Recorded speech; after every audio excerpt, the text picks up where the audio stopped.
मणिपुर में जिस तरीके का सेक्सुअल वायलेंस उन दो लड़कियों के साथ हुआ वो बहुत ही ज़्यादा शर्मनाक है।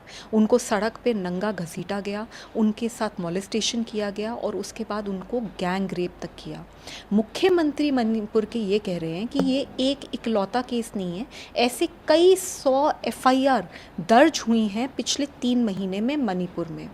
और हमें ये भी पता चला कि 38 दिन पहले एनसीडब्ल्यू को, नेशनल कमीशन फॉर विमेन को, मणिपुरी लड़कियों ने कंप्लेंट करी थी, जिसमें उन्होंने ये कंप्लेंट के बारे में तो बताया ही था कि किस तरीके से लड़कियों को नंगा घसीटा गया, गैंगरेप किया गया। उन्होंने कई और केसेस के बारे में भी बताया था।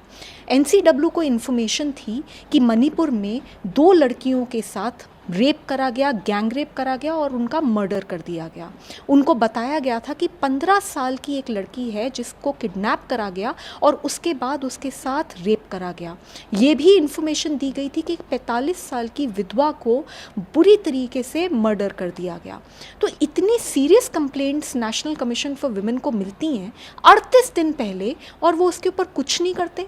अभी तक national commission for women Manipur नहीं पहुंची हैं। तो ये क्या हो रहा है? ये बहुत ही ज़्यादा शर्म की बात है।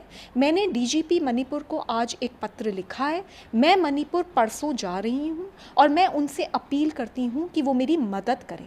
मैं मिलना चाहती हूँ उन लड़कियों से जिनको इतनी बुरी तरीके से उनके साथ सेक्सुअल वायलेंस किया गया।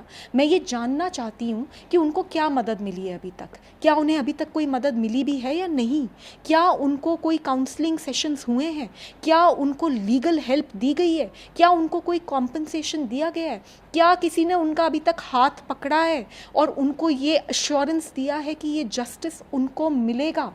तो मैं ये जानना चाहती हूँ और इसलिए मैं उनसे मिलना चाहती हूँ। दूसरा, मैं रिलीफ कैंप्स में जाना चाहती हूँ क्योंकि मुख्यमंत्री खुद ही कह रहे हैं कि कई 100 ऐसी कंप्लेंट्स हैं। तो मैं इन कंप्लेंट्स को आइडेंटिफाई कर कर उन तक भी मदद पहुँचाना चाहती हूँ। तीसरा, मैंने डीजीपी से ये प्रश्न पूछा है कि जितनी एफआईआर हुई हैं पिछले 3 महीने में जिसमें सेक्सुअल वायलेंस हुई है लड़कियों के साथ, मुझे वो सारी एफआईआर्स की कॉपीज़ चाहिए और मैं उन लड़कियों से भी बात करना चाहती हूँ क्योंकि सरकार को वहाँ तक पहुंचना बहुत ज़रूरी है। और चौथा, मैंने उनसे पूछा है कि पुलिस के खिलाफ क्या क्या कंप्लेंट्स महिलाओं ने दी हैं, वो जो भी कंप्लेंट्स हैं उनकी भी मुझे कॉपीज़ चाहिए और उनके ऊपर अभी तक मणिपुर के डीजीपी ने क्या एक्शन लिया है उन पुलिस वालों के खिलाफ, इसके बारे में भी मैं जानना चाहती हूँ। मेरे हिसाब से जो मणिपुर में हुआ है ये एक मैटर ऑफ नेशनल शेम है। इसने हम सबको शर्मिंदा करा है and as a woman, as a citizen of this country and as an activist, मैं हाथ पे हाथ धर के बैठी नहीं रह सकती। मैं मणिपुर जा रही हूँ, मैं मदद करने जा रही हूँ। मैम, आपने कहा एनसीडब्ल्यू को नहीं मिली है। महिला आयोग की अध्यक्ष रेखा शर्मा ने बयान जारी करते हुए कहा कि पिछले 3 महीनों में महिलाओं के खिलाफ हिंसा की घटनाओं को लेकर मणिपुर के अधिकारियों के पास से 3 बार पहुंची लेकिन कोई जवाब नहीं मिला। अगर कोई जवाब नहीं आया तो वो गई क्यों नहीं उनसे मिलने? वो जाती क्यों नहीं है? वो यहाँ क्यों बैठी हैं? नेशनल कमीशन फॉर विमेन का आज दिल्ली में क्या काम है? नेशनल कमीशन फॉर विमेन का अगर कहीं काम है तो मणिपुर में काम है, जहाँ लड़कियों के साथ इतनी अट्रॉसिटीज़ हो रही हैं और उन तक कोई नहीं पहुँच पा रहा। तो मेरे हिसाब से ये सब बहुत ही गलत बात है। और 38 दिन तक एक इतनी सीरियस कंप्लेंट आई और उनको लड़कियां ही नहीं मिली, तो क्या उन्होंने डीजीपी को बोला कि इन लड़कियों को मेरे सामने पेश करा जाए? क्या उन्होंने देश के होम मिनिस्टर से इस बारे में बात करी कि उन लड़कियों को ढूंढो और मेरे सामने पेश करो? अगर ये वहाँ नहीं जा सकती तो लड़कियों को यहाँ पे लाना चाहिए था। वो तो खुद ही कह रहे हैं मुख्यमंत्री की ऐसी तो कई 100 एफआईआर हुई हैं। तो उन एफआईआर की सुध लेने के लिए कौन सी ऑर्गेनाइजेशन बना रखी है? एक ही है, उसका नाम है नेशनल कमीशन फॉर विमेन। अगर नेशनल कमीशन फॉर विमेन अपना काम नहीं करेगा तो बताइए कौन करेगा? मैम, इस पूरे मामले को लेकर प्रधानमंत्री लेकिन मल्लिकार्जुन खड़गे जी का इस पर बयान आया है कि उन्होंने संसद के भीतर नहीं कहा ये सब, संसद के भीतर भी यही सब कहना चाहिए था। जबकि लगातार बीजेपी ये कह रही है कि पार्टी जो विपक्ष है इससे भाग रहा है इस मुद्दे से। किस तरीके से देखती हैं? मुझे शर्म आ रही है।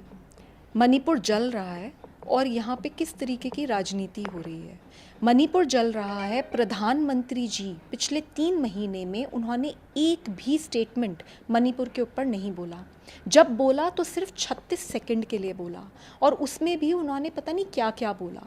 तो मैं समझ नहीं पा रही कि प्रधानमंत्री जी का काम सिर्फ स्टेटमेंट देना तो है नहीं। प्रधानमंत्री जी आज मणिपुर क्यों नहीं जा रहे? यूनियन WCD मिनिस्टर आज मणिपुर क्यों नहीं जा रही? नेशनल कमीशन फॉर विमेन की चेयरपर्सन मणिपुर क्यों नहीं जा रही? जब इतनी कई 100 सेक्सुअल असॉल्ट की कंप्लेंट्स हुई हैं तो वहाँ तक पहुँचेंगे नहीं तो बात कैसे करेंगे, समझे कैसे, जायज़ा कैसे लेंगे कि क्या हो रहा है? एक फैक्ट फाइंडिंग रिपोर्ट क्यों नहीं बनाई जा रही? मुझे ये बात समझ नहीं आ रही।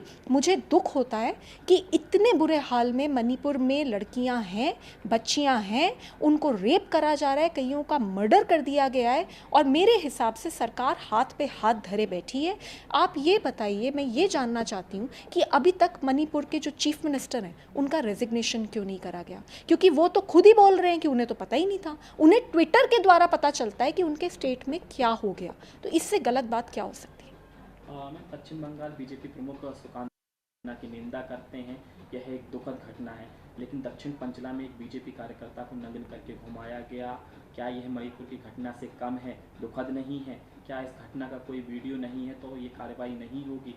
क्योंकि यहाँ पर वीडियो इसलिए नहीं है क्योंकि ममता बनर्जी की पुलिस इसको अनुमति नहीं देती है।